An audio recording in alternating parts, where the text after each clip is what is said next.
हाँ जी, जतिन जी, बताइए क्या कहना चाहते मैं एक बार पहले भी आया था, आपकी वीडियोस देखने के बाद मैं कन्वर्ट हो चुका हूँ। मैंने आपको पहले बताया था, शायद आपको याद नहीं होगा। तो मेरे कुछ हैं? ओके, क्वेश्चंस हैं जो जिनके आंसर मुझे कहीं और नहीं, इसलिए मैं आपसे पूछने आया हूँ, ज़्यादा टाइम नहीं लूँगा। ठीक है। तो मेरा पहला प्रश्न सर ये है कि अगर जब हम बुद्धा की बात करते हैं तो सर अलग-अलग देशों की अलग-अलग कहानियाँ हैं, समझ नहीं आता कौन सी रियल है। तो मैं आपका नज़रिया जानना चाहता हूँ कि आप बुद्धा को एक सुपरनैचुरल बीइंग की तरह देखते हैं या फिर आप बुद्धा को एक नॉर्मल ह्यूमन की तरह जिनका आईक्यू लेवल ज़्यादा था? नहीं, तथागत बुद्ध को एनलाइटेंड पर्सन कहा गया। एनलाइटेंड का मतलब होता है एक ऐसा व्यक्ति जो अपने समय के सबसे सर्वश्रेष्ठ ज्ञानी व्यक्ति हो, जिसके पास उस समय के लोगों के तमाम प्रश्नों का उत्तर हो, जवाब हो, उनको ही ओके, एनलाइटेंड कहा जाता है। हाँ, तो वो अपने समय के सबसे सर्वश्रेष्ठ व्यक्ति थे, जिन्होंने अपने समय की सबसे ज्यादा, एक तरह से आप समझिए कि एक्सपर्टीज थी उनकी दुखों पर। जो दुख होता है, इंसान की जो जीवन जीने की शैली है, उस पर सबसे बड़ा जी, कमांड था। तो उन्होंने, चाहे अमीर हो चाहे गरीब हो, चाहे किसी भी वर्ग से हो, किसी भी कुल से हो, खानदान से हो, किसी भी कबीले से हो,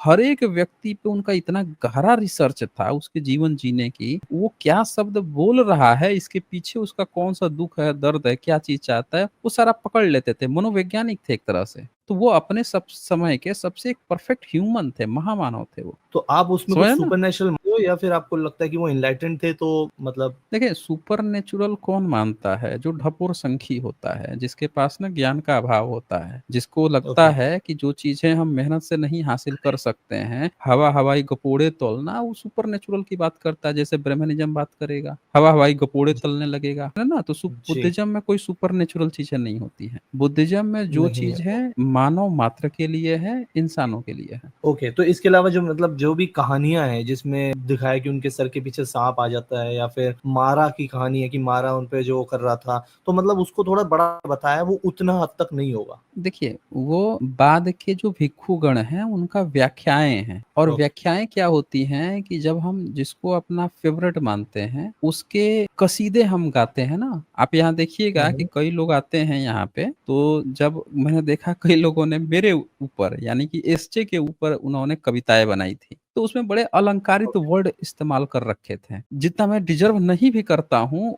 वैसे वर्ड्स जी, उन्होंने उसमें लगा रखे थे। तो ये क्या होता है कि जब आप किसी को अच्छा मानते हो ना, तो वो आप अपने जी, तरफ से उस तरह के वर्ड्स इस्तेमाल करते हो। और वही चीज़ कोई तीसरा पढ़ता है, तो उसके नज़र से, क्योंकि वही चीज़ बची है, मैं नहीं बचा, वो चीज़ बच गई लिखी हुई। उससे कोई मुझे जानेगा तो वो उन वर्ड्स के ही सहारे मुझे जान पाएगा। उसमें जो लिखा होगा वैसे वो पकड़ेगा। तो यही चीज़ होती है। जो लेखक होता ओके, है, जो कोई बाद का लेखक होता है, वो उसने अपने प्रिय किरदार को कितना अलंकारित ढंग से लिखा हुआ है। अब बाद वाले लोग उसको पढ़ के समझते हैं, तो उसको लगता है कि ये चमत्कारिक तो नहीं लग रहा, समझे? क्योंकि बाद ओके। में भाषाएँ बदल जाती हैं, लैंग्वेज के अर्थ, वो उस वर्ड के अर्थ भी बदल जाते हैं, तो वो थोड़ा-सा चमत्कारिक लगने लगता है। लेकिन एक्चुअल में वो मानव मात्र के लिए है, और मानव तो मात्र क्या, जैसे कि सारे आपने ह्यूमन बताया और सारे जीव-जंतुओं के लिए है। जी, तो जैसा कि आपने बताया कि मतलब ये जो बाद के भिक्षु हैं और जो संगठन जो वो सब हुआ था, 1 2 3 बार हुआ था शायद, तो शायद ये वहाँ से हुँ, वो महायान बना और हीनयान बना ये सब। तो जो पूर्व बुद्धों की बातें हैं, जो पुराने 28 जो 27 बुद्ध जो पहले थे, की हुँ। बातें जो हैं वो भी इन्हीं में जो बाद के भिक्षु ने लिखी थी या वो बुद्ध ने अपने मुँह से बोली थी, एक चीज़। दूसरी चीज़ ये कि जो बुद्धिज़्म में भी एक है ना कर्म का एक जो रोल है कि हम हुँ। के जैसे कर्म है उस हिसाब से नेक्स्ट जन्म का वो एक कैलकुलेशन होता है। तो क्या ये भी बुद्ध ने अपने मुँह से बात की भिक्षु ने बनाई है? नहीं, कर्मा का तो सिद्धांत तथागत बुद्ध का ही है, और जो पूर्व बुद्ध की बात है वो भी बुद्ध ने भी बोला है, और उसके आर्कियोलॉजिकल एविडेंस भी हैं कि वो तथागत से जी, पहले के भी हैं, ठीक है ना? जी। उसमें कोई नई बात नहीं है, क्योंकि देखें, पूर्व बुद्ध की बात किसने की थी? तो पूर्व बुद्ध की बात की है तथागत के जो भाई थे देवदत्त, वो मानते ओह! थे। बुद्ध के साथ-साथ ओके। वो पूर्व के 3 बुद्ध को भी तो मानते थे। ये कहते ये हैं ना बुद्धा हयान को। ने उन, हाँ जी? देवदत्ता तो शायद हेट करते थे ना बुद्धा को? हाँ, तो वो पूर्व के 3 बुद्धों को ज़्यादा प्रेफ़रेंस देते थे, और ओह! तथागत ओके, को वो ओके। मानते थे, लेकिन इस शर्त पे कि अगर आप पूर्व के 3 बुद्धों की तरह और स्ट्रिक्ट हो होके और उस चीज को फॉलो कीजिए, उनके नियमों को फॉलो कीजिए, तब हम आपको मानेंगे। समझ रहे हैं ना? उन्होंने ओके। 5-6 कुछ नए नियम सुझाए थे, 10 नियम तथागत ने मना कर दिया था। क्योंकि वो उनके जो नियम थे, वो उस नियम से बुद्धिज्म कभी विदेश में, चाइना या अन्य देशों में नहीं जा पाता। समझ रहे हैं अच्छा। ना? जैसे उनका ये ओके। विरोध था कि शाकाहार को प्रमोट किया जाए और मांसाहार को अच्छा। पूरी तरह से बैन कर दिया जाए। तो ओके। तथागत ने इसको मानने से बैन कर दिया। वो जो भिक्षुगण थे उन पर भी कई सारे बंदी से या कुछ लाभ लेने की कोशिश में थे, तथागत ने उसको भी मना कर दिया था। तो इस कारण से उनकी अच्छा। थोड़ी खटपट रहती थी। तो वो पूर्व बुद्ध के जो 3 बुद्ध थे ना, तो अब देवदत्त की बात कौन मानता? तो उसने सहारा लिया बुद्ध से पहले के जो 3 बुद्ध थे उनको मानने की। फाहियान ने अपनी आंखों से देखा था उन 3 पूर्व बुद्धों के स्तूपों को, और ये भी लिखा अच्छा। उसने, उनके जो शिष्य हैं देवदत्त के, वो अभी भी मानते हैं 5वीं सदी में उन 3 पूर्व बुद्धों को। अच्छा। अच्छा। ये अच्छा, तो उनके फाहियान लिख के शिष्य गए। तब जब पायन आया था। शिष्य कहने का मतलब शिष्य के शिष्य के शिष्य के जो पीढ़ियां चल रही हाँ। थी। हाँ, अच्छा। ये फाहियान के नोट्स में लिखी हुई बात है। कोई आप कहेंगे तो मैं दिखा भी दूंगा। देखना है नहीं नहीं, मैं आपको? समझ, आप फ्री हैं तो दिखा दीजिए। हाँ, मैं दिखा देता हूँ। आप ये फाहियान के नोट्स हैं, जिसमें 3 हम्म। बुध, कश्यप, ककुछंद, कनक मुनि के जन्म स्थान, जिसको फाहियान ने अपनी आंखों से देखा, विशाल धर्मस्तूप बना था तीनों का। और इन अच्छा। तीनों के देखने से पहले यहाँ पे देखिए, ये जो हाईलाइटेड लाइन देवदत्त किया है। के भी संघ है, वह पूर्व के 3 बुद्धों की पूजा करते हैं, केवल शाक्य शाक्य मुनि बुद्धों की की पूजा पूजा नहीं नहीं करते। करते हैं। हाँ, मतलब अच्छा। सिर्फ शाक्य मुनि तथागत बुद्ध हैं, उनकी ही नहीं बल्कि हाँ। उनके पहले के 3 बुद्ध हैं, वो तब भी करते थे सब, उनके अनुयायी जो थे, संघ था, उनके जबकि अनुयायियों का भी देव ने संघ। मरते टाइम भी शाक्य मुनि को अपना लिया था, मतलब मरते टाइम देवदत्त ने। हाँ, तो वो कह रहे हैं कि उनकी करते हैं, हाँ। साथ में 3 की और भी करते हैं, अच्छा। उनके अच्छा। पहले वाले को भी करते हैं, ये कह रहे हैं। ओहो, केवल शाक्य मुनि की नहीं करते। अच्छा, ये लिखा है। मतलब बाकी लोग जो है अच्छा। ना, वो अब पूर्व बुद्ध को छोड़ चुके थे सब लोग, वो सिर्फ जो है हम्म। तथागत बुद्ध को मानते थे। लेकिन जो देवदत्त के अनुयायी के संघ जो था, वो अभी भी पहले वालों को हाँ। कैरी फॉरवर्ड कर रहा था। यही कारण था ना कि पूर्व बुद्धों की सबूत बहुत ज्यादा नहीं मिलते हैं, क्योंकि तथागत के बाद से ज्यादातर लोगों ने सिर्फ तथागत पे ध्यान को कंसंट्रेट कर लिया था। लेकिन हाँ, फाहियान समझ देखिए चर्चा करता है, आप देख रहे हैं ना यहाँ पे, हाँ। ये स्ट्रॉन्ग सबूत है ये। और फिर इन तीनों पूर्व बुद्धों के जगह पे भी वो जाते हैं ना, ये देखिए, कश्यप, क्या हो ककुछंद जाते और हैं? कनक मुनि के जन्म स्थान। इन अच्छा। तीनों पूर्व बुद्धों के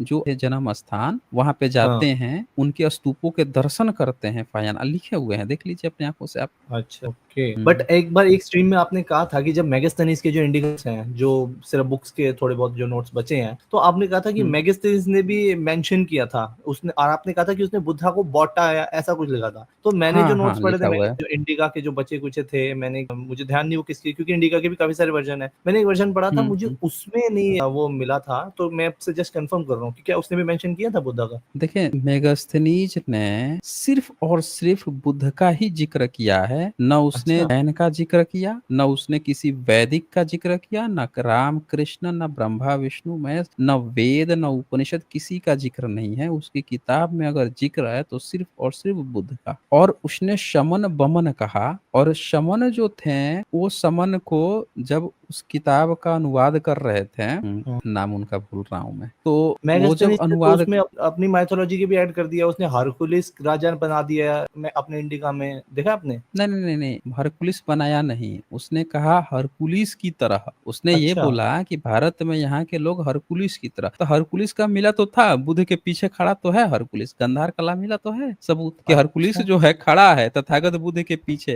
वैसे ही नंगे धड़ंगे खड़ा है। हाँ। आप ध्यान से ओके। देखेंगे ना तो आपको मिल जाएगा हरकुलिस के साथ तथागत बुद्ध का। तो ये उसने गंधार कह के कला तो गया मैंने कि देखी है, ये वाली नहीं हाँ, देखी। गंधार कला में आपको मिल जाएगा ये। तो अच्छा। उससे क्या पता चलता है आपको कि मेगास्थनीज के समय में भी तथागत बुद्ध बहुत अच्छे से उधर फैले हुए थे। और ग्रीक ओके। वाले क्यों भारत में आ रहे थे? इसीलिए तो आ रहे थे ना वो, तभी तो अच्छा। मिनांडर आके दूसरी सदी में पूरा बुद्धिस्ट ही बन गया। ओके। पूरा बुद्धिस्ट बन गया, बुद्ध की मूर्ति कला बनाई गई, सब चीज आगे फैली है। तो ये सारे स्ट्रॉन्ग सबूत हैं जिससे ये पता चलता है। अच्छा, सम्राट अशोक ने अपने इंस्क्रिप्शन में पूर्व बुद्धों की चर्चा की, हाँ, बिल्कुल। तो और और फिर सम्राट उस जगह अशोक के की टाइम पे तो खुदाई वो भी हुई। नहीं हुआ था। सम्राट अशोक के टाइम पे भी तो संघ भी नहीं बने थे, तो वो भी नहीं आई थी, पाली कैनन भी नहीं आया था उनके टाइम पे, राइट। पाली कैनन की बात नहीं है, उनके सम्राट अशोक के शिलालेख में 7 बुद्धिस्ट किताबों का जिक्र है, जिसमें विनय पिटक का भी जिक्र है और मुनि तो तब तक गाथा आ का गई भी थी वो जिक्र है। किताबें? हाँ, हाँ, हाँ, वो तो तथागत के महापरिनिर्वाण के 10 साल के अंदर ही किताबें कंपाइल हो गई थी। अच्छा, अच्छा, ओके। सम्राट अशोक ने 7 किताबों का जिक्र किया, विनय पिटक का जिक्र किया है अपने शिलालेख में, वैराट के इंस्क्रिप्शन में। विनय अच्छा, समुकस, हाँ, उसको फिर? उस समय पिटक नहीं कहा जाता था, समुकस कहा जाता था। विनय समुकस, मुनि ओह! गाथा, ये पूरे 7 किताबों का नाम उन्होंने लिखवाया है। यानी सम्राट अशोक के समय में जो पिटक था 7 किताबों के रूप में प्रचलित था, जिसका उन्होंने जिक्र किया। ओके। तो क्या हम ये मान सकते हाँ। हैं कि इंडस वैली में जो एक प्रीस्ट की जो स्टैच्यू है, तो क्या हम ये मान सकते हैं कि वो बुद्धिज़्म से जुड़ी हो सकती है? हाँ, पूर्व बुद्धों से जुड़ी हुई है, तभी तो उसके हाथ घुटने पर हैं और एक हाथ जो है भूमि स्पर्श मुद्रा की तरह है। और एक साइड ही उसका जो गमछा एक साइड को है और एक साइड से वो नंगी वो है, हाँ, बाँह वो है ना? चीवर की तरह है। ओके, ओके है। उसमें 2 मूर्तियाँ तो मिली हैं, एक का गर्दन जिसका गायब कर दिया इन्होंने ना, वो हाँ, भूमि स्पर्श मुद्रा जो तथागत की मूर्ति है उस तरह से है, और एक जिसका नीचे से गायब है, वो चीवर पहने हुए है। अच्छा। और उसके बगल का हुँ। स्तूप तो बाद में बना था आपने कहा था, है ना? नहीं, स्तूप बाद का नहीं बना हुआ है। स्तूप वो को स्तूप भी ब्राह्मणवादियों ने स्तूप को दिखाने की कोशिश की कि ये कुषाण काल का है। अच्छा। समझ रहे हैं? क्यों? तुषार काल कब क्योंकि हुआ? इससे बुद्धिज़्म कुषाण काल पहली दूसरी सदी, ओह! ठीक है। ताकि ये दिखा सकें कि बुद्धिज़्म पुराना नहीं है। समझ रहे हैं ओके, ना? समझ इसीलिए। लेकिन पोल खुल गई। बहुत सारे इटली, जर्मन कहाँ-कहाँ के सब रिसर्च किए और हुँ, बोल दिए कि ये स्तूप,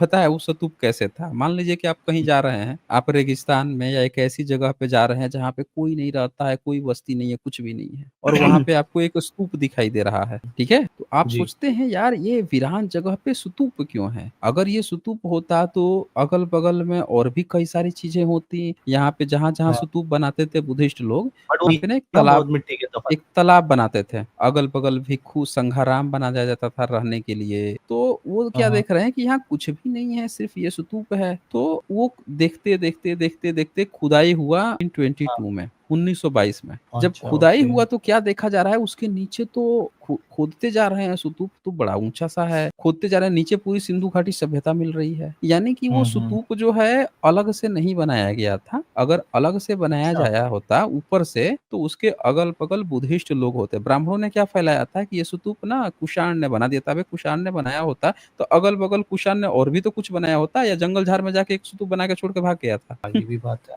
वो खुदाई निकली तो उसकी नींव जो है सिंधु घाटी सभ्यता में थी। तो पता चला कि सिंधु घाटी सभ्यता की ये थी और ये तब से चला आ रहा था, और तब जाके पता चला कि 4100 साल, 4100 ईयर्स पुराना वो स्तूप था। ओके, ठीक हुँ, है। एक मेरा लास्ट क्वेश्चन ये रह गया है, बहुत बार जब मेरी हुँ। कहीं किसी से बहस होती है कमेंट्स में इन सब से, तो ये पता नहीं चाणक्य को और बुद्धा से क्यों उसे जोड़ते हैं? कई बार कहते हैं बुद्धा इमेजिनरी है क्योंकि अशोक ने कहा दी, और कोई और जो बुद्धिस्ट के जो सपोर्टर्स है वो कहते हैं कि क्या इमेजिनरी है? तो इसकी क्या डिबेट है? ये क्या टॉपिक है बताएँगे आप थोड़ा? देखिए, वो फ्रस्ट्रेट हैं, जो ब्रह्मवादी हैं ना, वो पूरी तरह से हुँ, हुँ। फ्रस्ट्रेट हो गए हैं। उनके पास उनका एक सिंगल सबूत नहीं बचा है। जी, एक भी बिल्कुल। सिंगल सबूत नहीं है जिसमें वो अपने गपोड़े, हगोड़े जितनी भी झूठी बातें क्लेम किए हैं, उसका सबूत दे सकें। तो जब कोई सबूत नहीं दे पाता है, तो क्या करता है? वही चीज़ जो आप उस पे कहते हो इसका सबूत है, तो वही चीज़ आपके सबूत को भी इग्नोर करके आपके सबूत को झूठा बोलने की कोशिश करेगा। एक निराश फ्रस्ट्रेट आदमी जो है, बीमार आदमी जो है, जब आप उसको कह देंगे कि भैया तू तो बीमार है, इलाज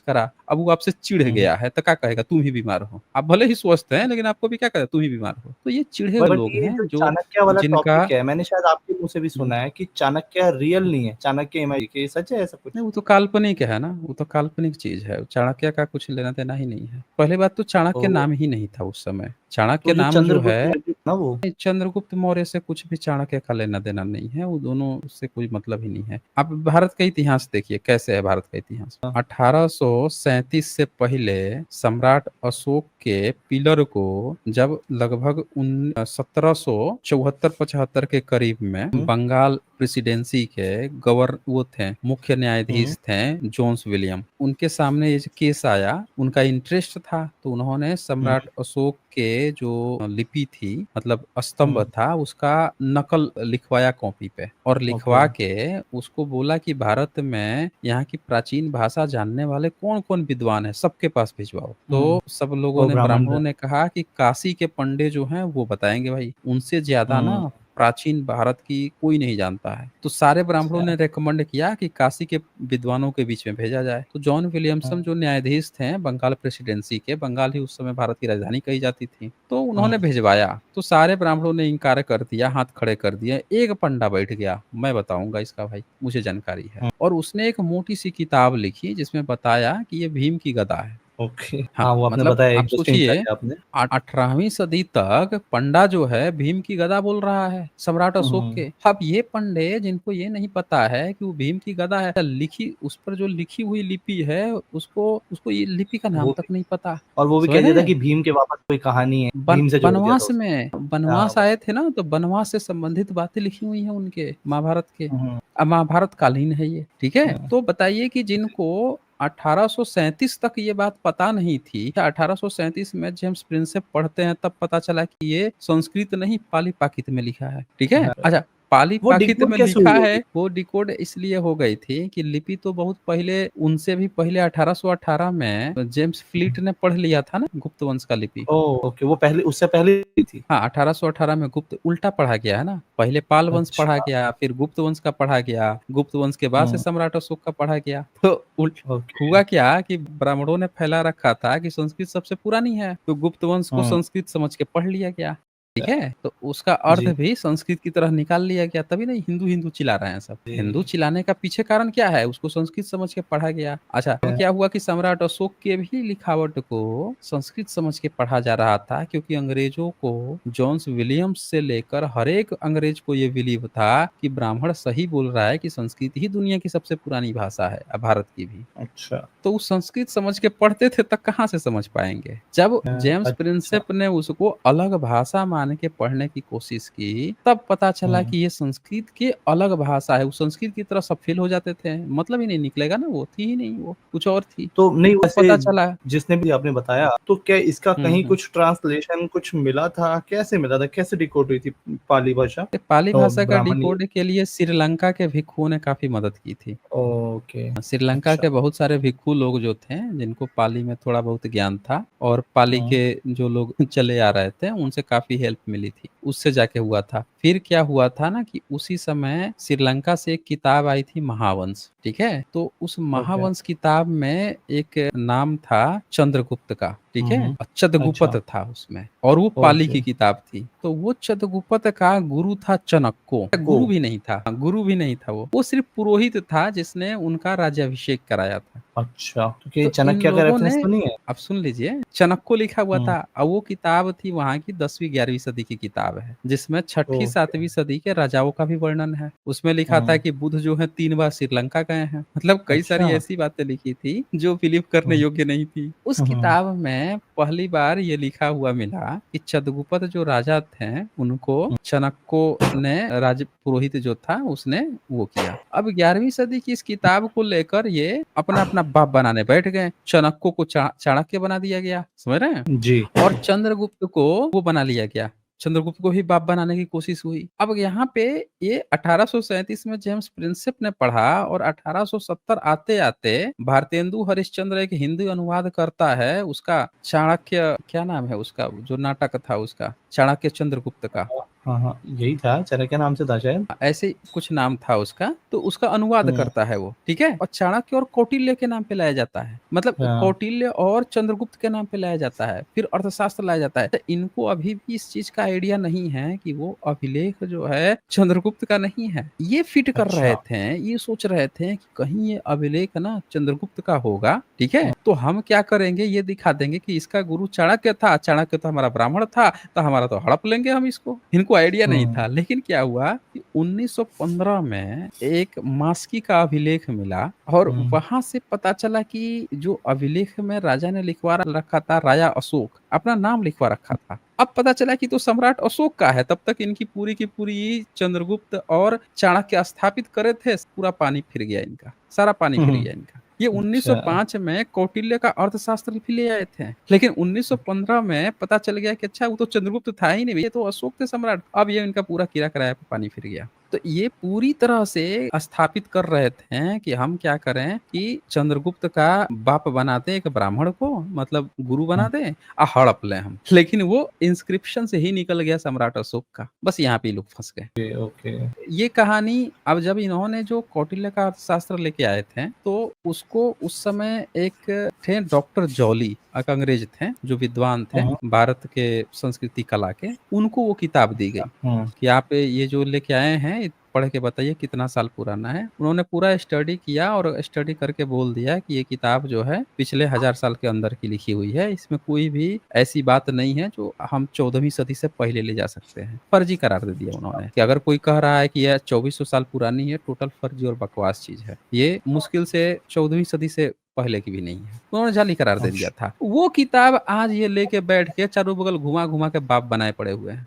अच्छा, समझ रहे हैं? हाँ। जी। वैसे क्या आपको ये लगता है कि ये मोदी काल में हिस्ट्री को छुपाया जा रहा है और मैक्स टू मैक्स 500 साल की हिस्ट्री ये डिबेट या उसके बारे में बात करते हैं और कुछ करते ही नहीं, बस अकबर से पीछे तो मेरे को कभी लगता ही नहीं है जाते हैं। उसके बाद ये बस शिवाजी के बारे में बात कर लेंगे और जो आए हैं उनके बारे में बात। तो ऐसा नहीं लगता हिस्ट्री छुपा रखी है, लोगों को अशोक सम्राट के बारे में पता भी नहीं है। बहुत ऐसे हैं जिन बेवकूफों को अशोक सम्राट के बारे में नहीं पता। पूछो तो कहते हैं वो कौन है? और कौन है और जिनको पता है वो आपसे क्या पूछेगा, पहले हिंदू थे। अब देखिए कि उन्होंने वो तो पहले बुद्धिज़्म हिंदू बाद में अपनाया, कन्वर्ट उससे हुए थे, पहले ऐसे हिंदू बोलते थे। हैं। वो कहेगा हुँ, हिंदू कौन उसको बात बताया? जब 1915 में उनका नाम पता चला, तो कन्वर्ट हुँ, किए कि नहीं किए कहाँ से पता चला? बताइए? जिसको वही उनका तो। नाम तक नहीं पता था, ऑफ कोर्स उनके जो शिलालेख है वही ना पढ़ के हम उनके बारे में पता लगाएँगे और उनके शिलालेख में हुँ, उन्होंने कहीं लिखा नहीं है कि उन्होंने कोई धर्म परिवर्तन किया।